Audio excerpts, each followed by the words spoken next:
Once upon a time, nestled in a cozy sty on the outskirts of a sprawling meadow, lived Mama Pig and her 3 piglets.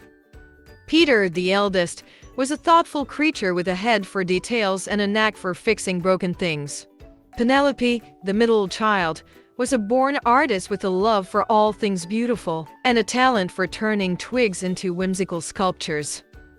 Wilbur, the youngest, was a ball of boundless energy, always bouncing with schemes and dreams, his eyes forever sparkling with mischief. As the piglets grew older, Mama Pig knew it was time for them to venture out and build their own homes. "The world is a wonderful place, my dears," she said, her voice laced with a hint of worry, "but it can also be full of unexpected challenges. Remember, there's a cunning wolf lurking in the shadows, and you wouldn't want him catching you for a snack." Peter spent weeks meticulously planning his dream home. He scoured the meadow for the sturdiest rocks and the smoothest pebbles, carefully sketching blueprints in the dirt with his snout. Finally, with a determined grunt, he set to work. Days turned into weeks as Peter diligently constructed his haven, a magnificent fortress made of sturdy stones, with a thick oak door reinforced with iron hinges and a chimney that promised warmth and comfort during harsh winters. It wasn't the most visually appealing structure, but Peter knew his house could withstand any storm, metaphorical or literal. Penelope, with her usual flair, envisioned a home that was not only practical but also aesthetically pleasing. She gathered a collection of colorful branches, smooth stones, and fragrant wildflowers. With an artist's eye, she interwove the branches into a sturdy frame, using the stones to create a solid foundation. The final touch was a roof woven from fragrant wildflowers and vines, creating a living, breathing ceiling that offered dappled sunlight and the sweet scent of nature. Penelope's house wasn't the strongest, but it was a charming cottage that reflected her whimsical spirit. Wilbur, ever the dreamer, couldn't be bothered with blueprints or construction plans. He spent his days frolicking in the sunshine, collecting shiny pebbles and chasing butterflies. Finally, when Mama Pig's gentle nudges became insistent, Wilbur declared, "I know just the place." He led his bewildered siblings to a sunny patch of tall grass and proclaimed, "This is it. The perfect spot." With the enthusiasm of a child building a sandcastle, Wilbur started weaving the tall grass together, creating a surprisingly sturdy hut.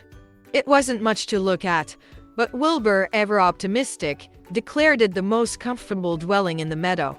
One particularly chilly evening, as the wind howled and the moon cast an eerie glow, a low growl echoed through the meadow. The piglets, nestled in their respective homes, exchanged nervous glances. The infamous big bad wolf, a creature with fur the color of a stormy night and eyes that gleamed with hunger, had arrived. He lumbered first to Peter's stone fortress and bellowed, little pig, let me in. I'm starving, and your house looks like a delicious snack." Peter, safe and sound behind the thick oak door, squealed back, "Not by the bristles on my curly tail. This house is made of the strongest stones, and stones won't crumble." Frustrated, the wolf huffed and puffed, but the house wouldn't budge. He tried to squeeze down the chimney, but Peter had cleverly covered it with a sturdy grate, sending the wolf yelping away with a singed snout. The wolf, defeated but not deterred, trotted towards Penelope's artistic cottage. Little pig, let me in," he roared, his voice dripping with mock sweetness. Penelope, ever resourceful, peeked out from a cleverly camouflaged window she'd created using vines and wildflowers. "Not by the twinkle in my eye. This house may look like a flower basket, but it's built with sturdy branches and a foundation of strong stones." The wolf scoffed. It did indeed look like a whimsical creation, more suited to a fairy than a pig. But underestimating Penelope was a mistake. He took a deep breath and blew with all his might. The wind howled, sending leaves flying and twigs snapping, but Penelope's house, with its interwoven branches and strong base, held firm. The wolf, frustrated and bewildered, scratched his head. He'd never encountered a house that looked so delicate yet proved so strong. Disgruntled, he decided to try his luck elsewhere. Finally, he approached Wilbur's grassy hut, his eyes gleaming with anticipation. Little pig, let me in, he boomed, his voice filled with confidence. Wilbur, ever optimistic, poked his head out from a hole he'd cleverly woven into the side. Not by the mud on my trotters. This house may look like a bird's nest, but it's surprisingly sturdy. The wolf, having underestimated the other pigs, didn't believe him for a second. He took a mighty breath and blew with all his might. A remarkable thing happened. The wind, instead of tearing the hut apart, simply pushed the tall grass around, creating a swirling green vortex that momentarily obscured the wolf's vision. Wilbur, quick as a flash, used the distraction to his advantage. He had spent the days leading up to this very moment collecting a stash of particularly smelly mud he'd found near a swamp. With a mighty heave, he flung the mud right at the wolf's face, effectively blinding him. The enraged wolf, howling in pain and fury, stumbled back, pawing at his eyes.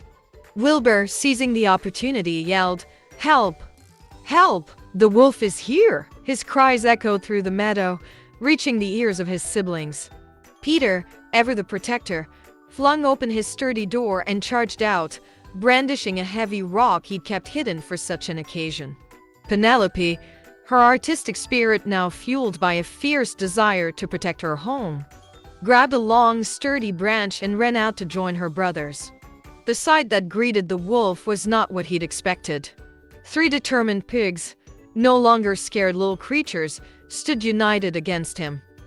He realized, with a sinking feeling in his stomach, that he'd underestimated not only the strength of their homes but also the power of their bond.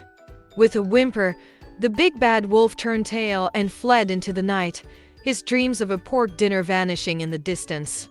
The 3 little pigs, shaken but victorious, huddled together, their fear replaced by a newfound respect for each other's skills. Peter, the architect pig, learned that even the most beautiful home needed some practical strength.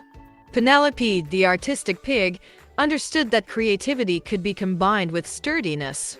And Wilbur, the free-spirited pig, realized that resourcefulness and a little bit of mud could go a long way. They returned to their homes, vowing to make some improvements.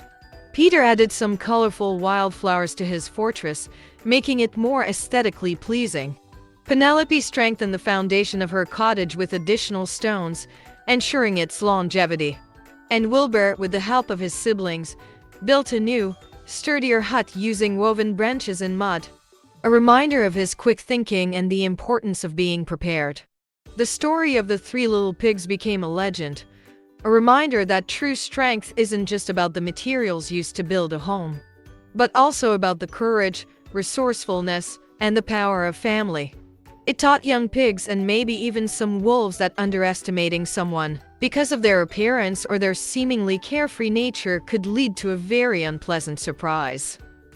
The 3 little pigs, once scared and vulnerable, lived happily ever after in their unique homes, forever bonded by their shared experience and the knowledge that they could face any challenge together.